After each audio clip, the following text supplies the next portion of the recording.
story of the Bible.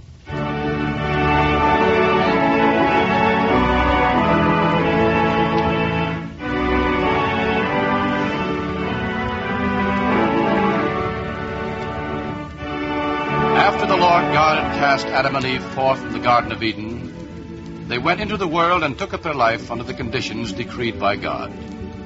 In time, Eve bore Adam 2 sons, the elder named Cain, and the second one Abel. And Abel was a keeper of sheep, but Cain was a tiller of the ground. And in process of time it came to pass that Cain brought of the fruit of the ground an offering unto the Lord. And Abel he also brought of the firstlings of his flock, and of the fat thereof. And the Lord had respect unto Abel and his offering, but unto Cain he had not respect. And Cain was very wroth, and spoke unto the Lord, O God, my father, why is this my offering unacceptable to you? Yet thou hast shown respect unto that which my brother has offered. Why art thou wroth, and why is thy countenance fallen? If thou doest well, shall thou not be accepted? And if thou doest not well, sin lieth at the door.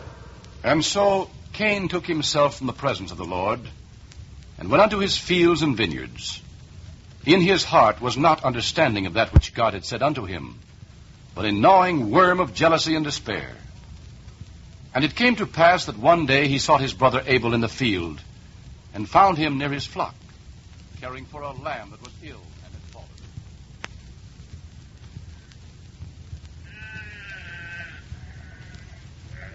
Well, Abel, how's the great shepherd getting along? Hello, Cain. I didn't hear you coming. What's wrong with the sheep? I don't know. I found him this way just a few minutes ago. He doesn't look like much. Look how his ribs stick out. Sometimes they get separated from their mothers. Don't get enough to eat. Well, I wouldn't waste much time on that one. This lamb is not just hungry. He's sick in some way that I don't understand. What do you care for one sheep? Look at that flock you have. There must be hundreds of them. I'm the shepherd of my flocks. If I neglect one sheep, is not that a token of my failure? Who's going to know whether you lose a sheep or not? I will know. And God will know. Does God expect you to never lose a sheep? What about those the lions take? Many things happen to the flock that I cannot prevent. I think God understands that. Very convenient, this agreement you have with God. Cain, what are you talking about? I have no more agreement with God than you have. Oh, yes, you have. Why did he accept your sacrifice and scorn mine? Honestly, Cain, don't you think that is between you and God? No, I don't. I think that in some way you have turned God against me. Use reason, Cain. How could I do that? I don't trust you. That soft, simple way you have doesn't fool me one bit. I don't even know what you're talking about. Leave that sheep alone and listen to me. I'll fix him. Cain! You've killed my sheep. Now perhaps you will listen. There's evil in you, Cain. Not only do you fail in what you attempt yourself, you destroy what I am trying to do. It's no wonder that God rejected your sacrifice. You will tell what I've done. I will tell nothing. God knows what is in your heart. Perhaps if God did not have to choose between you and me, my sacrifices would find more favor. Cain, why do you look at me like that? Why do you draw your knife? You're like a thorn in my flesh. No, Cain, no. If you're a better man than I, prove it now. You're ill of madness. I'll pray unto the Lord to help you. Did I not say that you would tell? Oh, God of my father, hear my cry. You sniveling tale-bearer. Maybe this will still your voice. Cain, put down your knife. Cry now, and see if the Lord will hear you. I will drag his body over into this rock. And when they find him, they will think the lion has slain him. There. Now, to get back to my field before anyone comes this way.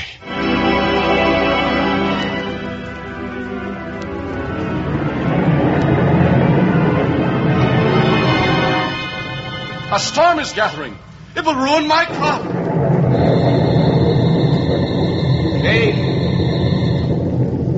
Cain, I hear a voice. Who is calling me? I am calling you, Cain. Where is Abel, thy brother? How should I know? Am I my brother's keeper? Cain, what hast thou done? The voice of thy brother's blood crieth unto me from the ground. O Lord, hear my plea. I came upon my brother peaceably in the field, and he did turn upon me. Why bearest thou false witness? Thou canst not lie unto God or unto thyself. My spirit was sorely tried, Lord, because thou didst accept my brother's offering and reject that which I brought unto thee. And now art thou cursed from the earth, which hath opened her mouth to receive thy brother's blood from thy hand. When thou tillest the ground, it shall not henceforth yield unto thee her strength. A fugitive and a vagabond shalt thou be in the earth. O Lord, my punishment is greater than I can bear. Behold, thou hast driven me out this day from the face of the earth, and from thy face shall I be hid. I shall be a fugitive and a vagabond in the earth, and it shall come to pass that everyone that findeth me shall slay me. Hear my voice, all my people. Whosoever slayeth Cain, vengeance shall be taken on him sevenfold. And the Lord set a mark upon Cain, lest anyone finding him in should slay him. And Cain went out from the presence of the Lord, and dwelt in the land of Nod, on the east of Eden.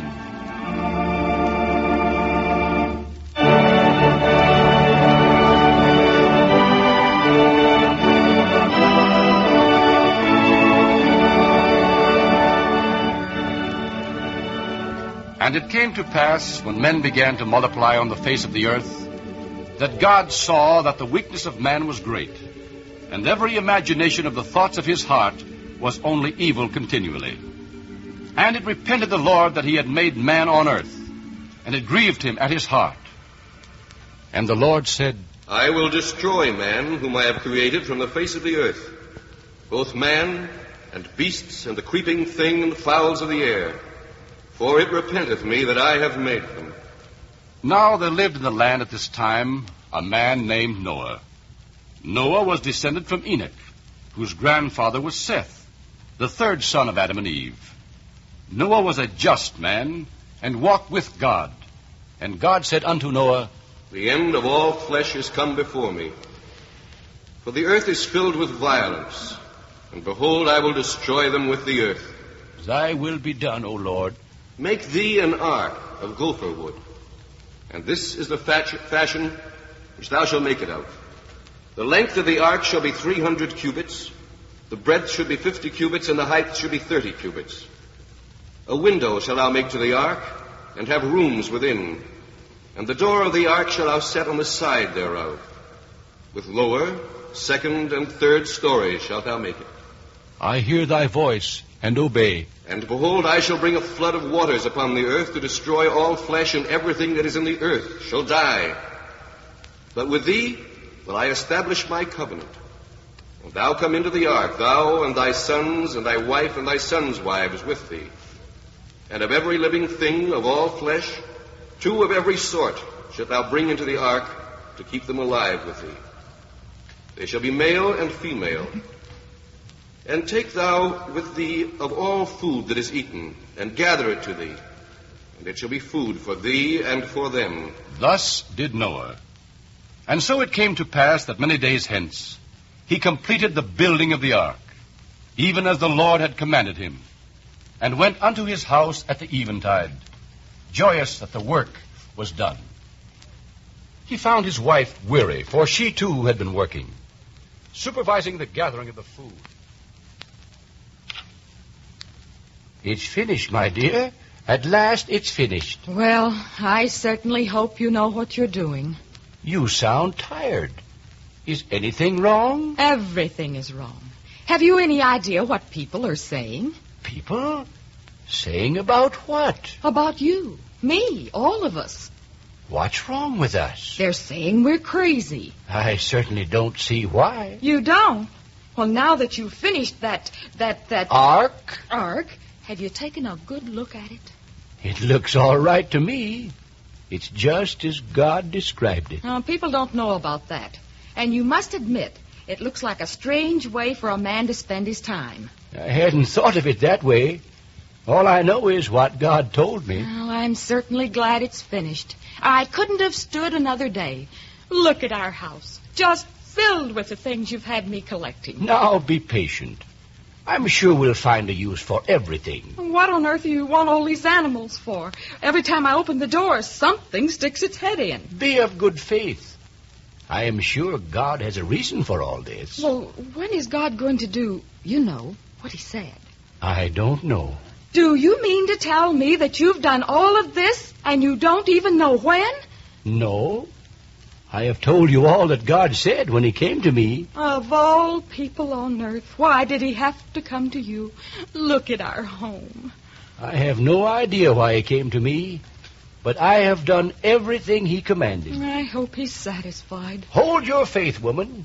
It is not for us to question what God wants or his reason for wanting it. Oh, I know that, but does God realize our position? We can't possibly go on living among these people after the things we've done. I can only repeat to you and to myself, have faith. Oh, just the same, I appreciate you. You were going to say something? I'd better not.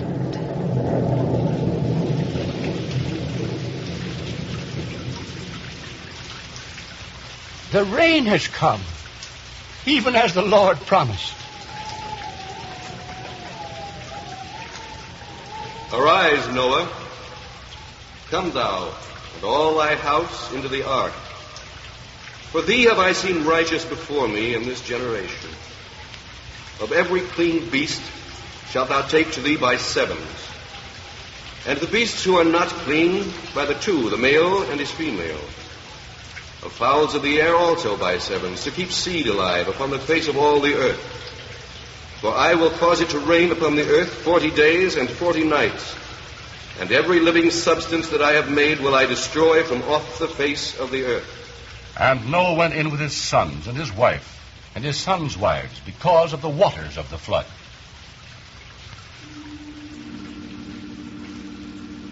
And they took with them into the ark every beast after his kind, and all the cattle after their kind, and every creeping thing, and every fowl, every bird of every sort.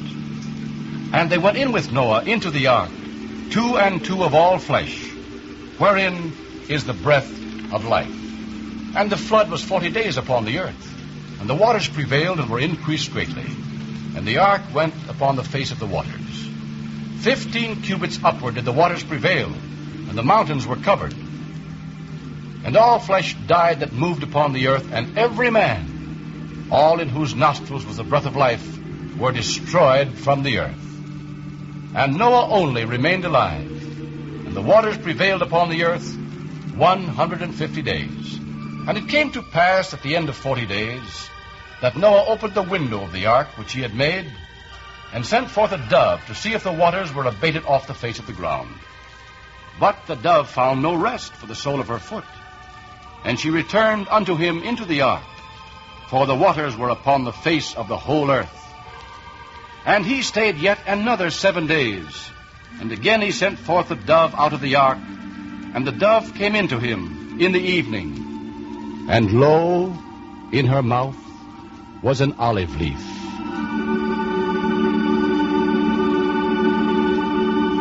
So Noah knew that the waters were abated from off the earth.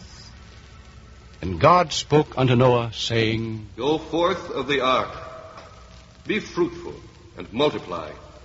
Bring forth abundantly in the earth, and multiply therein. I will establish my covenant with you. Never shall all flesh be cut off any more by the waters of a flood, neither shall there be any more a flood to destroy the earth. I do set my bow in the cloud, and it shall be a token of a covenant between me and the earth. And it shall come to pass when I bring a cloud over the earth, that the bow shall be seen in the cloud. And I will remember my covenant, which I have established between me and all flesh on the earth. And the sons of Noah that went forth from the ark were Shem, and Ham, and Japheth. These are the 3 sons of Noah, and of them was the whole earth overspread.